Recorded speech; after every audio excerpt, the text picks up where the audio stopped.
Olá, tudo bem com vocês? Tudo bem comigo? Eu sou o professor Carlos, professor de matemática, e hoje nós vamos trabalhar, tá? Nosso tema hoje, nós vamos falar sobre situações problemas, tá? Com progressões geométricas, tudo bem? Então, quando a gente fala disso, nós vamos trabalhar a conhecida PG, tudo bem? Então, quando a gente fala em trabalhar isso, pessoal, é uma aula simples e fácil de ser entendida. Tem muita gente que fala que progressão geométrica, progressão aritmética é difícil, mas não é não. Ela é fácil. Você só tem que prestar atenção na hora da explicação. Pois sabemos que quando o professor está explicando e o aluno está ali escrevendo, não dá, né? Porque quando o professor terminar de explicar e você termina de escrever, o professor perguntar alguma coisa, você entendeu? Não, claro, não vai entender mesmo. Então, nesse caso, a explicação vai ser um dos pontos clássicos, tá? Na nossa aula de hoje. Então, vamos lá. Olha aí, calcule o oitavo termo da PG, sendo eles 3, 6, 12... E aí a gente coloca os outros pontos, um pontinho de reticência. Para a gente saber um resultado desse, é fácil. Mas como a gente vai saber qual é a nossa progressão? Nós estamos procurando aí o oitavo termo. Prestando atenção, nós temos aí 3, 6, opa, então já sei que eu tenho o dobro. Visualmente, antes do cálculo. 12. 12 é o dobro de 6. Então, aí eu já estou sabendo que eu vou trabalhar o próximo número, até eu chegar ao oitavo, porque eu só tenho 3. Então, para calcular a razão, sabemos que, ou seja, a razão é igual o A2 dividido pelo A1. Ou seja, 6 dividido para 3, que é igual a 2. Logo, eu vou saber que o meu termo, tá bom? Que é o A3, é igual a 12. Ou seja, está na representação ali. Então, eu usando a fórmula do termo geral, eu vou ter o AN, que é igual o AK vezes Q elevado a N menos K. Tudo bem? Então, aí, como eu vou trabalhar o oitavo termo, então eu vou trabalhar o A8. O meu N vai valer 8, certo? E o meu K, nesse caso aí, vai ser o 3, tá? A representação dele vai ser dada como 3. Já tenho também a minha razão, que é a letra Q, que é o número 2. Nós achamos logo na divisão acima.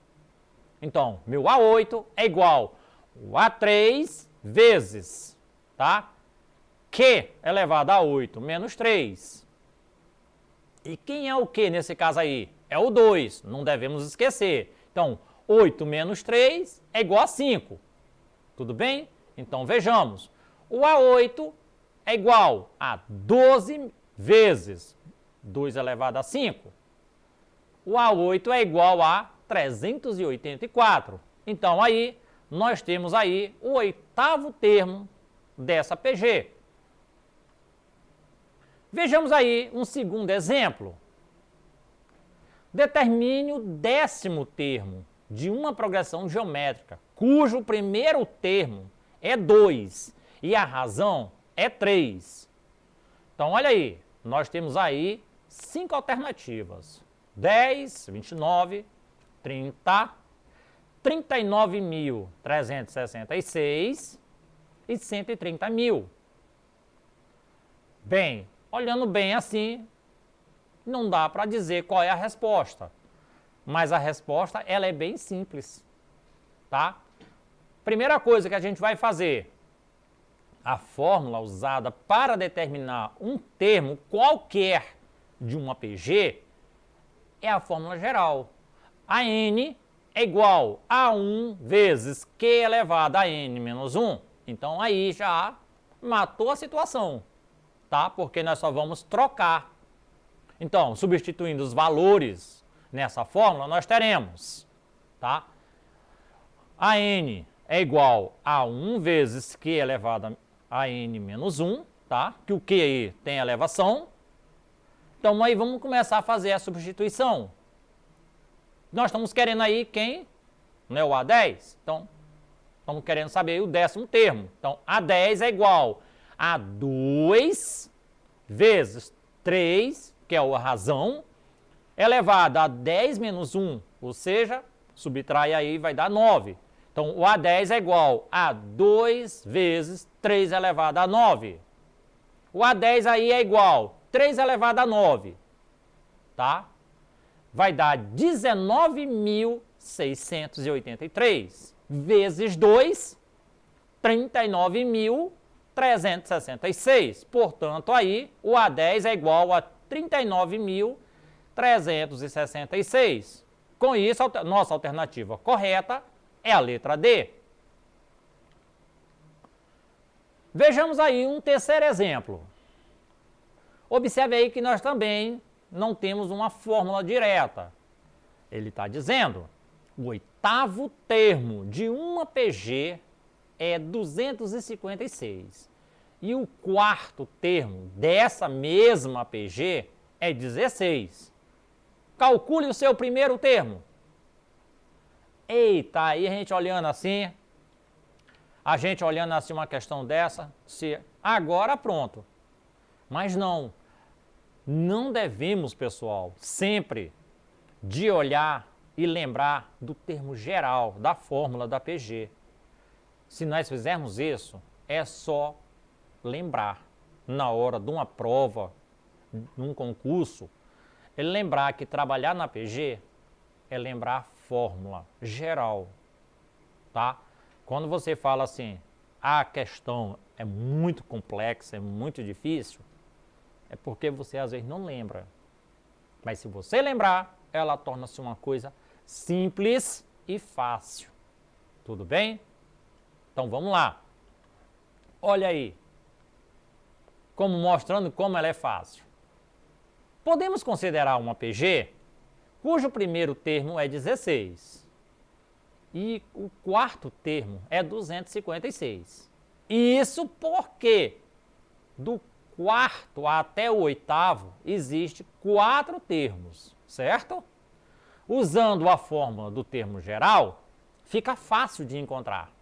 Então observe que toda vez quando eu coloco as respostas para vocês, eu gosto de deixar ela bem mastigada, ela bem escrita, para que o aluno saiba o que está lendo e o que está vendo.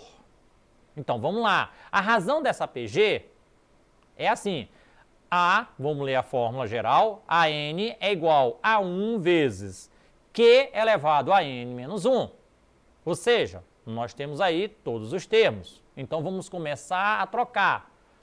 O A8, tá? É igual a 4 vezes Q elevado a 8 menos 4. Quem é o meu A8 aí?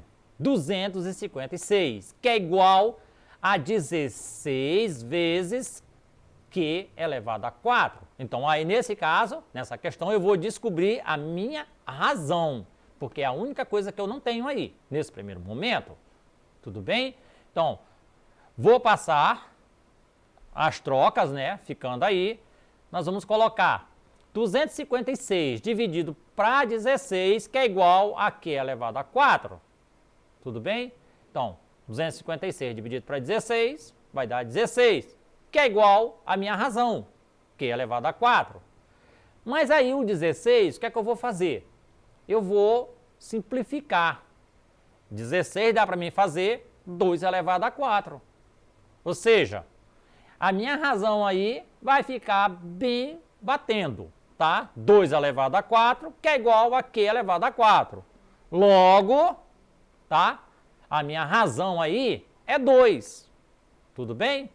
E para encontrar o primeiro termo, basta usar a mesma fórmula, considerando que a PG possui o 8º termo igual a 256. E a razão agora é 2. Então, nós temos a razão, tá? No primeiro momento, nós temos que encontrar ela. E agora nós vamos encontrar o primeiro termo. Então, usando a fórmula geral, nós vamos ter de novo 256 é igual a 1 vezes 2 elevado a 8 menos 1, né? Porque agora nós já sabemos o que a gente está querendo. Então, nós temos 256 é igual a 1 vezes 2 elevado a 7. Olha aí, vai dar bem parecido, tá? E aí nós temos 256 é igual a 1 vezes 128. Então, 2 elevado a 7 vai dar aí 128. Fazendo a subtração dele, nós vamos achar o A1. 256 dividido para 128 é igual a 2. Então, logo, o meu A1 é igual a 2. Portanto, aí, o meu primeiro termo é 2. E a letra correta é a letra B. Tudo bem? Então, vejamos aí um outro exemplo. Qual é o 15º termo de uma progressão geométrica? Onde eu tenho aí os números 1, 2, 4, 8 e reticência. Então, observa aí. Eu estou colocando aí o 15º, tá? Então, nesse caso, é a mesma situação. Usamos sempre a fórmula geral. Então, olha aí. Para encontrar o 15º termo da PG, basta usar a fórmula do termo geral. Como sempre digo, se você lembrar que a PG tem essa fórmula, você resolve qualquer situação. Então, note que a razão da PG é 2, pois esse é o resultado da divisão de qualquer termo, tá? Pelo seu antecessor. Por esse exemplo, 2 dividido para 1 é igual a 2, certo? Então é fácil. Substituindo os valores na fórmula, nós teremos o A15, que é o 15º que a gente está querendo. O A15 é igual a 1 vezes a razão 2 elevado a 15 menos 1. 15 menos 1, né? Vai dar 14. Então, meu A15 é igual a 2 elevado a 14. Aí é meu A15. E 2 elevado a 14 é igual a quanto? Vamos multiplicar aí o 2 14 vezes. Ou seja, o meu A15 aí vai dar 16.384, tá? Então, aí nós temos uma multiplicação. Portanto, aí, a minha alternativa é a letra C, alternativa correta. Então, pessoal, quando a gente fala, nesse caso, das PG, nós temos que lembrar sempre, tá, da fórmula geral. Sempre trabalhar em cima delas. Grava e aí, meu amigo, não tem questão que você não consiga responder. Por isso que eu digo, PA, PG é simples. Então, gravando isso, você resolve qualquer problema. Num concurso, Enem, da maneira que vier. Quando você ouvir aquela palavra, progressão geométrica, então, já sei qual é a fórmula. E aí fica fácil. Bom, pessoal, essa foi a nossa aula de hoje. Para rever essa aula, acesse a plataforma Eduque. E até a próxima aula.